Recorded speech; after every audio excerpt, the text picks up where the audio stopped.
Hello everyone, welcome back to my channel Shimla mum's kitchen and blog. চলে আসলাম আপনাদের সাথে নতুন আরও একটা রেসিপি নিয়ে। যেহেতু এখন প্রচণ্ড গরম পড়ছে, আর এই গরমের মধ্যে কিন্তু আমরা সকলে বেশি মশলা বা বেশি তেল দিয়ে খেতে কেউ পছন্দ করি না। আমার আজকের রেসিপিটা হলো ঝিঙে ঝোল বা ঝিঙে চিংড়ির ঝোল। গরমের দিনে এই অল্প তেল মশলা দিয়ে কিভাবে দারুণ এই সুস্বাদু রেসিপিটা আমি বানিয়ে নিয়েছি, সেটা আপনারা অবশ্যই দেখবেন আমার আজকের ভিডিওটিতে। চলুন তাহলে দেখে নেওয়া যাক। এখানে আমি 500 গ্রামের মতো ঝিঙে নিয়েছি, আর এখানে কিন্তু আমি সবগুলো ঝিঙে একটু লম্বালম্বিভাবে কেটে নিয়েছি। আর এখানে আমি খোসা ছাড়িয়ে ঝিঙেগুলো কেটে নিয়েছি, আর ঝিঙেগুলো কিন্তু আমি কাটার পরে ভালো করে পরিষ্কার করে ধুয়ে নিয়েছি, আর সবগুলো একই সাইজ করে কেটে নিয়েছি। আপনারা আপনাদের পছন্দের সাইজ করে কেটে নিতে পারেন। আর এখানে আমি দুটো আলু নিয়েছি, আলুগুলো আমি সমানভাবে একই সাইজ করে কেটে নিয়েছি। এখানে আপনারা আপনাদের পছন্দ মতো করে যে কোনো পছন্দ সাইজ করে কিন্তু ঝিঙেগুলো কেটে নিতে পারেন। এখানে আমি নিয়ে নিয়েছি 500 গ্রামের মতো চিংড়ি মাছ। চিংড়ি মাছগুলো আমি ভালো করে কেটে পরিষ্কার করে ধুয়ে নিয়ে তারপর চিংড়ি মাছগুলো আমি একটা বাটির মধ্যে তুলে রেখেছি।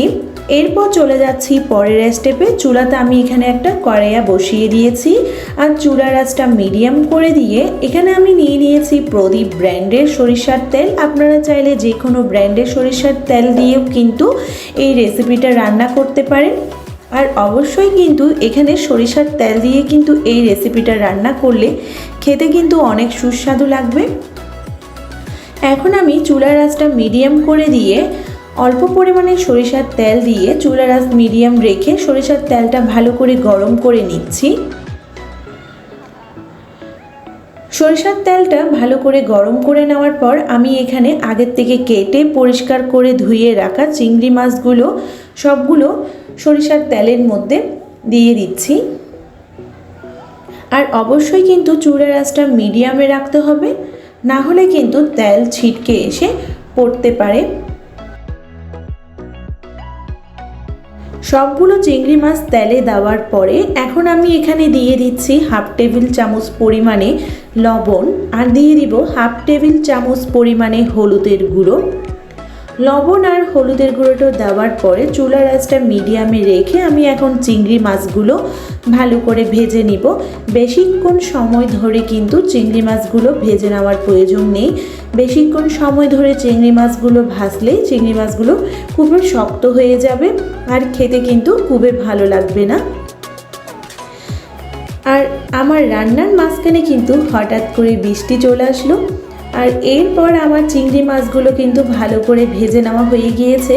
আর চুলার আঁচটা কিন্তু মিডিয়াম আঁচে রেখেই কিন্তু চিংড়ি মাছগুলো ভাজতে হবে, না হলে কিন্তু চিংড়ি মাছগুলো বেশি কড়া করে কিন্তু চিংড়ি মাছ ভাজা হয়ে যাবে। এখন আমি চিংড়ি মাছগুলো ভাজার পরে বাটির মধ্যে তুলে নিচ্ছি। সবগুলো চিংড়ি মাছ আমি একসাথে করে তুলে নিব।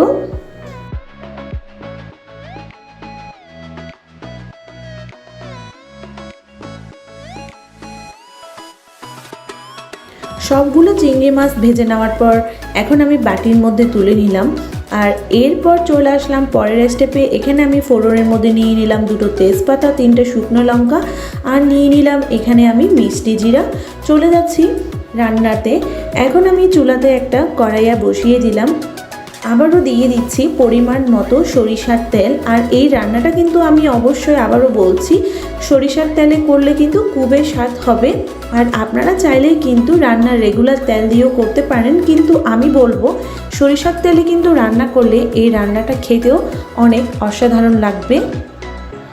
চুলার আঁচটা মিডিয়াম আঁচ করে দিয়ে এখন আমি তেলটাকে ভালো করে গরম করে নিচ্ছি। আর এখন আমি ফোড়নের মধ্যে দিয়ে দিচ্ছি দুটো তেজপাতা, দিয়ে দিচ্ছি দুটো শুকনো লঙ্কা, আর একটা চেরা শুকনো লঙ্কা দিয়ে দিলাম।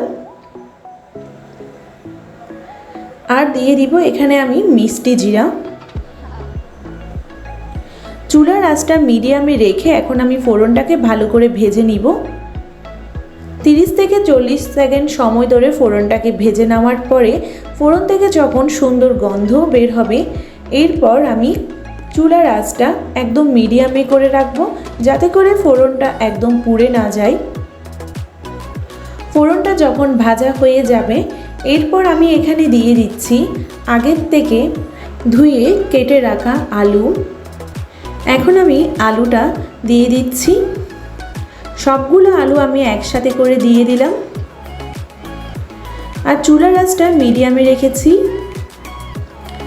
চুলার আঁচটা মিডিয়ামে রেখে এখন আমি সবগুলো আলু তেলের মধ্যে দিয়ে দিয়েছি। আর আলুগুলোকেও কিন্তু আমি ভালো করে ভেজে নিব। হালকা করে আলুটা ভেজে নেওয়ার পর এখন আমি এর মধ্যে দিয়ে দিচ্ছি হাফ টেবিল চামচ পরিমাণে লবণ। লবণটা দিয়ে ভালো করে আলুর সাথে আবারও মিশিয়ে নিচ্ছি। এখানে আপনারা চাইলে প্রথমে লবণটা নাও দিতে পারেন। আমি কিন্তু এখানে লবণটা দেওয়ার কারণে আলুটা তাড়াতাড়ি ভেজে নিয়েছি।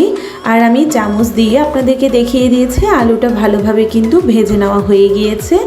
আর আলু ভেজে নেওয়ার পর এখন আমি এখানে 3টা মিডিয়াম সাইজের টমেটো নিয়েছি। টমেটোগুলো ভালো করে কেটে পরিষ্কার করে ধুয়ে নেওয়ার পর এখন আমি আলুর সাথে টমেটোটা একটু হালকা করে ভেজে নিব। টমেটোর কাঁচা যে গন্ধটা রয়েছে সেটা কিন্তু একদমই চলে যাবে হালকা করে ভেজে নিলে। আর এই রান্নার মধ্যে কিন্তু টমেটোটা দিলে সুন্দর একটা কালার হয়। আর এই কালারের জন্য কিন্তু টমেটোটা দিলে ভালো লাগে। আপনারা চাইলে, যাদের টমেটো অপছন্দ তারা চাইলে টমেটোটা নাও দিতে পারেন। আর এখন আমি এর মধ্যে দিয়ে দিয়েছি আগের থেকে কেটে পরিষ্কার করে ধুয়ে নেওয়া ঝিঙেটা দেওয়ার পরে এখন আমি আলু, টমেটো আর ঝিঙেটাকে আমি 30 থেকে 40 সেকেন্ড সময় ধরে মিডিয়াম আছে আমি আলু, টমেটো আর ঝিঙেটাকে ভালো করে ভেজে নিয়েছি। এরপর দিয়ে দিচ্ছি এখানে আমি হাফ টেবিল চামচ পরিমাণে হলুদের গুঁড়ো। আর দিয়ে দিচ্ছি এখানে আমি আমার পরিমাণ মতো অনুযায়ী লঙ্কার গুঁড়ো। এখানে আপনারা ঝালটা আপনাদের পরিমাণ মতো বুঝে দিবেন। আর এখানে আমি দিয়ে দিয়েছি হাফ টেবিল চামচ পরিমাণে জিরের গুঁড়ো। এখানে কিন্তু আমি ধনের গুঁড়োটা ব্যবহার করছি না। আর দিয়ে দিচ্ছি এখানে স্বাদ মতো লবণ। সবগুলো মশলা ভালো করে সবজির সাথে মিশিয়ে নিতে হবে। আর চুলার আঁচটা কিন্তু অবশ্যই মিডিয়াম আঁচেই রাখতে হবে।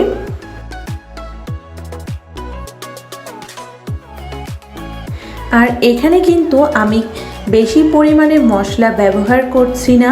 আর বেশি পরিমাণে কিন্তু তেল দিয়েও আমার আজকের রেসিপিটা আমি করছি না, যেহেতু প্রচণ্ড গরম পড়ছে। আর এই গরমে কিন্তু কম মশলা বা কম তেলে রান্না করে খেলে কিন্তু খুবই ভালো হয়।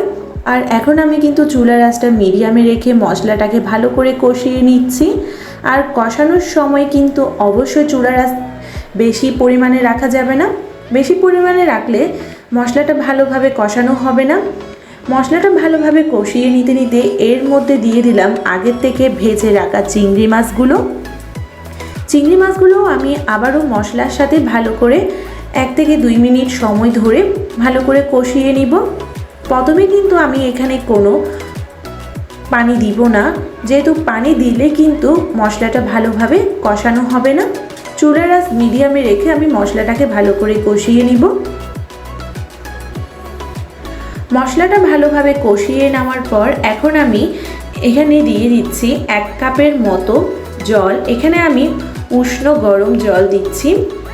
আর আপনারা চাইলে কিন্তু এখানে জলের পরিমাণটা বাড়িয়ে বা কমিয়ে দিতে পারেন, কিন্তু আমি এখানে জল বেশি পরিমাণে দিব না, কারণ ঝিঙে থেকেও কিন্তু জল বেরিয়ে আসবে।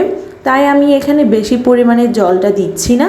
আপনারা চাইলে ঝোলের পরিমাণটা বুঝে জলটা বাড়িয়ে বা কমিয়ে দিতে পারেন। চুলার আঁচটা এই সময় হাই টু মিডিয়াম আঁচে রেখে আমি এখন সবজিটা ভালো করে সিদ্ধ করে নিব। এরপর আমি এখানে দিয়ে দিচ্ছি 4টা চেরা কাঁচা লঙ্কা। আর দিয়ে দিচ্ছি আমি সবশেষে এখানে চিনিটা দিলে এই রান্নার স্বাদটা কিন্তু আরও বেড়ে যাবে। আপনারা চাইলে চিনিটা অ্যাভয়েড করতে পারেন, কিন্তু চিনিটা দিলে কিন্তু খুবই সুস্বাদু হয়। আমি আবারও ভালো করে চুলার আঁচটা মিডিয়ামে রেখে চামিচ দিয়ে ভালো করে চারিদিকে নাড়িয়ে চাড়িয়ে নিচ্ছি। ঝিঙে আলু আর চিংড়ি মাছটা ভালোভাবে সিদ্ধ হয়ে গেলে চুলার আঁচটা কিন্তু মিডিয়াম করে দিতে হবে। আর এই রান্নাটা কিন্তু অবশ্যই মিডিয়াম আঁচে রান্না করলে খেতে কিন্তু অনেক ভালো লাগবে। এখন আমি চুলাটা বন্ধ করে দিয়েছি আর কিছুক্ষণ কিন্তু আমি এটা স্ট্যান্ডিং টাইমে রেখে দিব। তৈরি হয়ে গেল আমার আজকের রেসিপি ঝিঙে আলুর ঝোল বা ঝিঙে চিংড়ির ঝোল। আর এই রেসিপিটা কিন্তু অবশ্যই কম তেল দিয়ে বা কম মশলা দিয়ে কিন্তু বানিয়ে নেওয়া হয়ে গিয়েছে। আর এই গরমের সময় কিন্তু দুপুরের লাঞ্চে বা ডিনারের সময় কিন্তু এই রেসিপিটা গরম ভাতের সাথে খেতে অনেক অসাধারণ লাগবে। আমার আজকের রেসিপিটা যে যেখান থেকে দেখছেন অবশ্যই দেখে কিন্তু একটা লাইক দিবেন আর কমেন্ট করে জানাবেন আপনাদের কাছে কেমন লেগেছে।